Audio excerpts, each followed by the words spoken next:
because our bone, our elbow, the humerus and the ulna is very small when compared to the femur or the tibia of the knee. So that means you have the limited soft tissue coverage. Somehow when you try to use the big operation, you're going to have the soft tissue problem. And the third one is about the implant interference, which means you have the intermediary stem that can obstruct. When you put the screw, you have to choose another option. And the last one is maybe somehow the tricep insufficiency that maybe makes more the post-op comorbidity to the patient.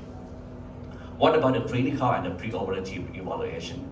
Most of the patients you have to evaluate about the pain, deformity, and what about the nerve function. And you have to check about the X-ray, the CT scan. You have to assess the fracture location because this means it will determine how you fix or how you replace or how you revision. And you have to check about the implant stability. So if the implant is loose, maybe you have to choose another implant. And the last one is you have to be careful about the infection because of the periprosthetic joint infection is not, the incidence is not too low. You have to be careful before you decide to do operation. So what about the classification of the fracture? So because this is not very popular when compared to the knee or the hip. So the Mayo classification, that's the very first classification to post in the literature. So they separate the humerus and the ulna, but they use the same principle. The type 1 is the fracture of the condyle or the oviconum. The type 2 is maybe very common, the fracture around the stem of the prosthesis. They can separate into the type 2A, that means the well-fixed implant. The type 2B, that means the implant is a little bit loose. And the type 2C is about the loose implant with the bone loss. And about the type 3, that maybe the fracture outside the implant area. Somehow, if you want to use some more standard classification, it's just like that we have the unified classification system. It's just like the expand indication of the Vancouver periprosthetic fracture principle. This had almost the same with the Mayo classification, but they have added the type 3 fracture, interprosthetic fracture, which means when the patient had the total elbow replacement and the total shoulder replacement, they can have the fracture between them, that's the type D. So now what about the treatment algorithm? When you shoot the fixation, the first you have to looking at the stable of the implant. So if the implant is very stable and well fixed, so that means if the fracture is displayed, you can perform the OIF at the standard AO procedure. For example, just like the Mayo type 2A or type 3, you can use the standard implant, just like the plate or screw. And for the implant, sometimes it's loose or it maybe require revision. So you have to, another option for you before you go to the operation, you need to have the revision set before you go to the operation. And what about the conservative treatment? They have some role, especially in the case that very minimal displaced fracture and the stem is very stable. You can do some conservative treatment, but it's not much. And then the goal, you have to restore the stability and you have to stable enough to allow early motion. So what about the principle, how to get the success, because that is the topic, right? So this is, I will talk in general. The first one, you have to avoid the screw, put directly into the stem. You have to use maybe the shorter screw or you put another direction. And then you can utilize the locking pad and combine with the circuit wiring or the circuit cable. That amenity that you have to have. And then the last one, if the bone loss, you need to use the allograft. If you are available in your home and in your hospital, you can have. And then you have to ensure the rigid or the strong fixation enough to prevent to allow the post-op motion.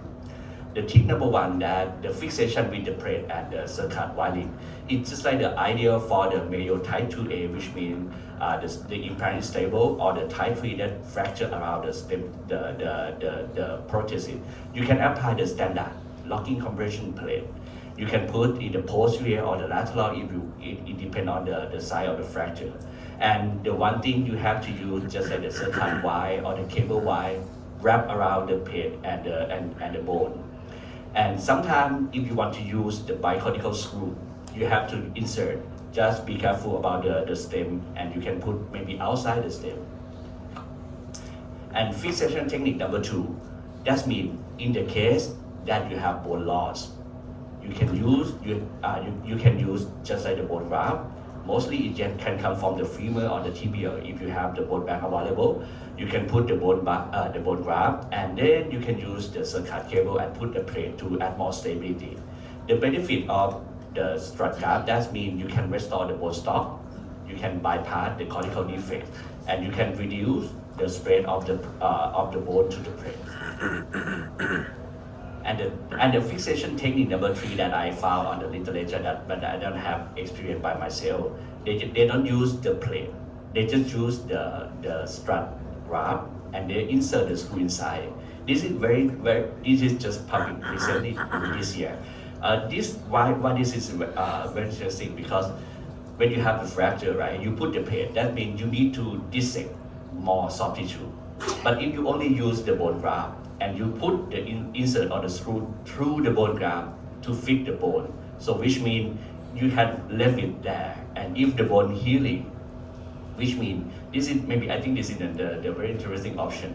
But somehow from this literature, they say that they have a theoretical advantage, but somehow they have the very high complication rate. For example, for the 5 or 6 case they have in the case series, they have the intraoperative screw breakage, they have the graft failure, and some of the cases they have non-union. So which means this is just an option for you to looking for, maybe just like the academic, something like that. And the fixation number 4, this is also, I think it's an innovation that I found from the literature, because this is the case that is non-union and the severe bone loss. They use the intermedullary nail for the proximal humeral fracture to attach to the stem, just like this case. This is from the literature, Dr. Chen. So they have the fracture of the periprosthetic fracture, and then they try to do the circuit wire to put the graft, and it failed. Finally, the author decided to use the proximal humeral nail, insert that, and the tip of the nail just cover the tip of the stem. So which means they report that this result is finally the bone already union. Very interesting. And what about the soft tissue management, as I mentioned? Because most of the time we do the total elbow arthroplasty by the posterior approach. You can extend the posterior approach to better or excellent visualization. You can do the tricep management as you want, tricep spreading or tricep sparring. And you have to be careful about the extensor mechanism. And the last thing that you have to be careful about the periosteum. And also the nerve. When you attach or when you extend the incision proximally into the shaft, you have to be identify the nerve. Most common, the nerve injury is about the ulnar nerve and the radial nerve, which means you have to identify before you put the plate. What about the post-operative program? If you have strong enough, you can have the early mobilization. But what about the weight bearing? Can patient put the weight on the elbow? You have to delay, or you have to ask the patient not to lift more than 1 or 2 kilograms until you can see or you can confirm that the radiographic union. And in the case that you do the tricep repair, you have to protect as your protocol. So this is some of my good and bad experience about the total elbow arthroplasty. This is the example of my case. The 48 female, she has the history of the left elbow dislocation at her age, about 6 years old. And now she had a very floppy elbow. She had we diagnosed her that have the non-specific synovitis, multi-directional instability. And that time, this is her X-ray. She has just like a frail joint, total around, and very elastic. So at that time, we discussed about her and decided to do the total elbow arthroplasty. This is the intraoperative picture. You can see that after we flip off the tricep and the ulnar, you can see this is her bone. So that's why she has a lot of pain and she cannot have or lift anything. So at the first operation, this is the total elbow that we put. So you can see this is for the first day after operation. She is very happy. She can move and she feel her elbow is very strong. But somehow you can detect this is the drill because the time is very long. I left the broken deal in her elbow on that time, but that the patient is very fine. But somehow 1 year later, after that, She has very happy. She used her elbow so much. And finally one day she told me that, hey doctor, I just lift something so heavy and I feel something crack in my elbow. And that time when she come back, wow.